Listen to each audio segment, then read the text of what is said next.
Momento do Discipulado.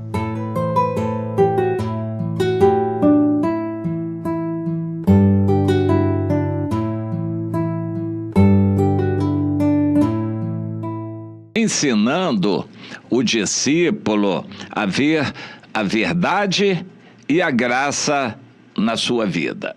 Nós precisamos entender os conceitos fundamentais da vida cristã, do relacionamento com Deus, para ensinar. As 4 leis espirituais são muito claras e necessárias na evangelização de uma pessoa. Todos são pecadores, isso precisa ficar claro, você também é um pecador. A seguir, o pecado afasta a pessoa de Deus. Todo pecado tem um salário, e o salário do pecado é a morte, morte eterna. E pesa então sobre você uma condenação eterna. Mas Jesus ama e enviou seu Filho para pagar o preço no seu lugar, e você precisa se entregar a Ele, tomando posse do valor do sacrifício de Jesus por você. São as 4 leis espirituais. Isso precisa ser entendido para ser explicado com suas palavras para todas as pessoas à sua frente. E isso é ordem do Senhor, que se pregue o Evangelho, pregando o arrependimento, que é a 4ª lei espiritual. Antes, porém, temos que lembrar a espada da lei, a condenação. Existe uma condenação para o pecado e todos pecaram, você também pecou. E a 3ª lei é que Jesus veio para ser a propiciação, o pagamento da culpa perante Deus para que haja perdão. Mas a pessoa precisa se arrepender, tomar uma posição com Deus. Isso precisa ser anunciado. Bem, a seguir, a pessoa tem que ser encaminhada na vida cristã. E os princípios básicos da vida cristã têm que ser lembrados. Você sempre vai depender da graça de Deus. Nunca você vai ter a força para sozinho vencer as tentações, os pecados, e você conseguir se manter puro.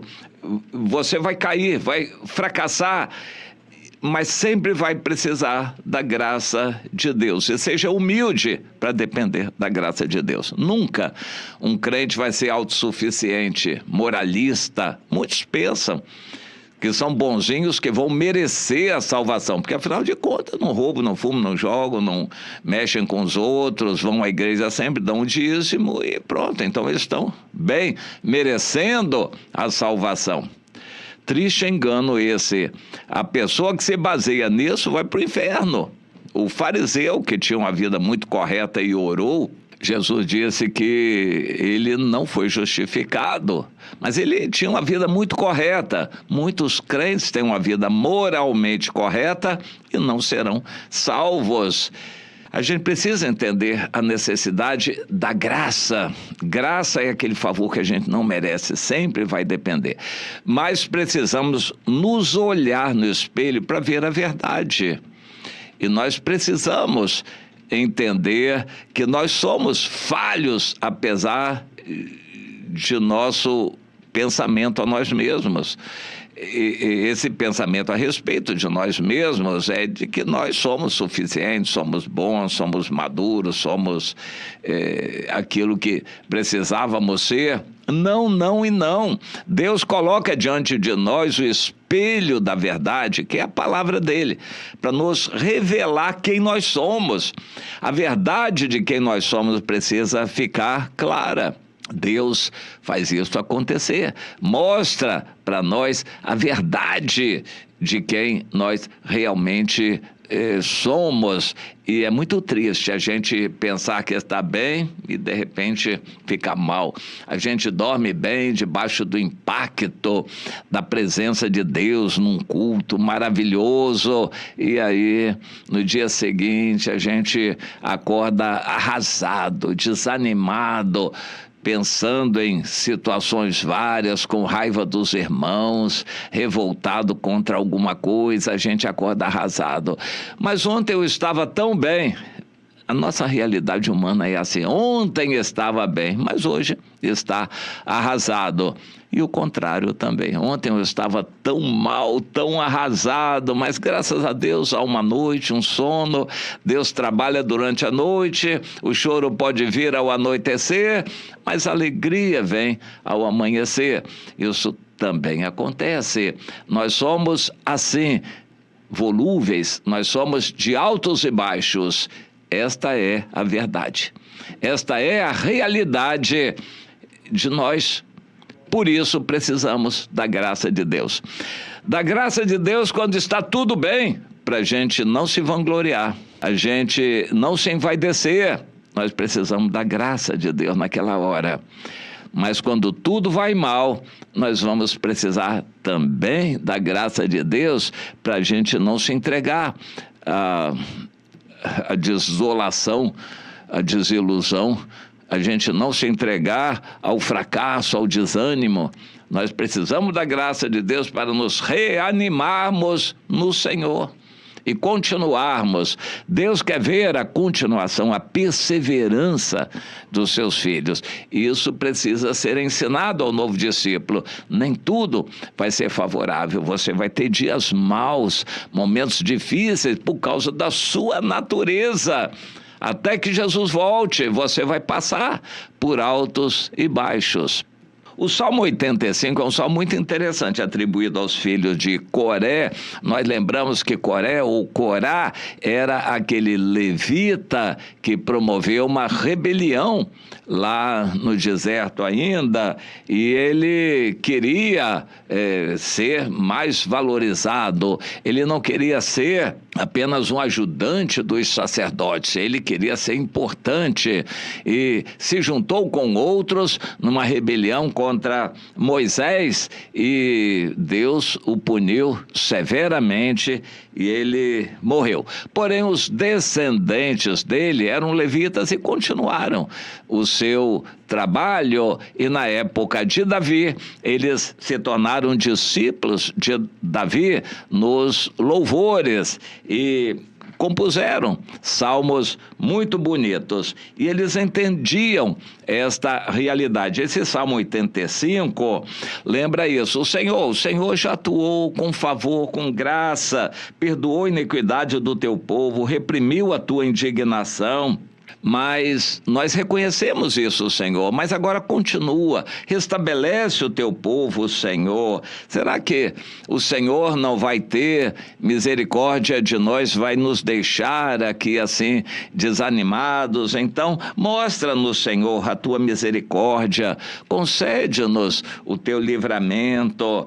Eu creio que nós vamos vencer com o Senhor. A tua salvação virá. Nós cremos que se encontraram a graça e a verdade, a justiça e a paz se beijaram. É uma expressão poética para mostrar esta realidade. Com Deus, nós temos uma natureza humana carnal, péssima, decaída e que não vai ser melhorada. A natureza humana não é melhorada, nem no pastor, num homem super espiritual, a natureza humana nunca é melhorada. Mas nós entendemos que a graça de Deus também nunca falta. Onde abundou o pecado, superabundou a graça. E a vida cristã vai ser assim, andando nos altos e baixos, mas sempre andando, sempre prosseguindo, nunca parando, nunca desanimando.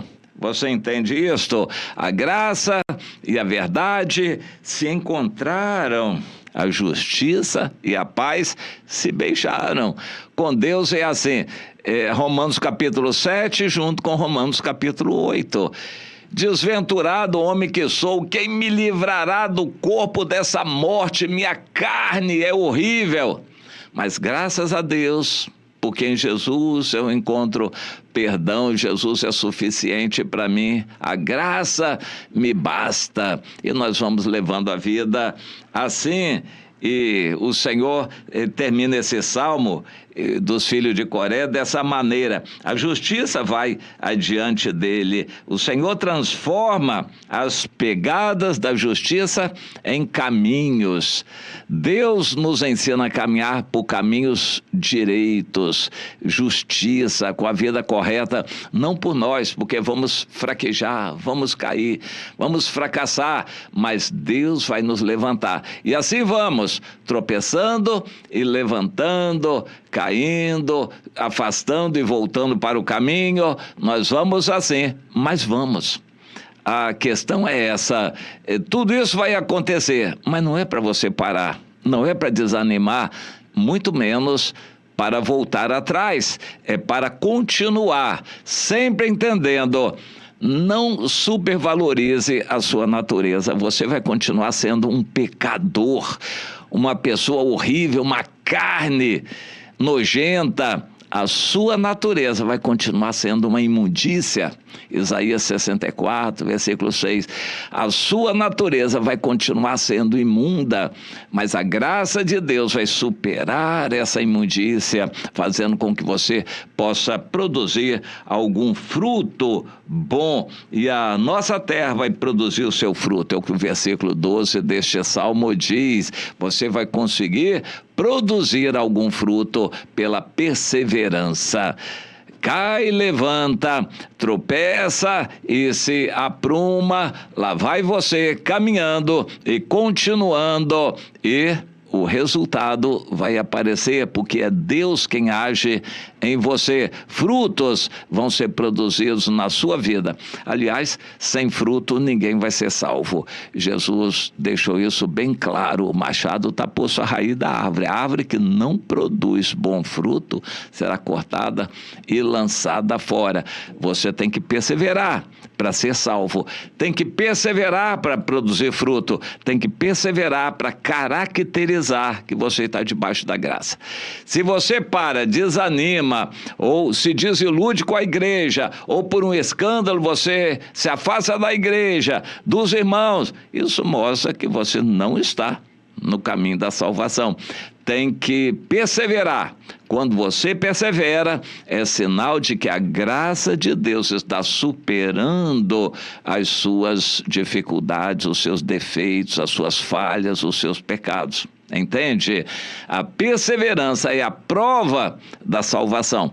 O crente que para não será salvo. O crente que desanima não será salvo.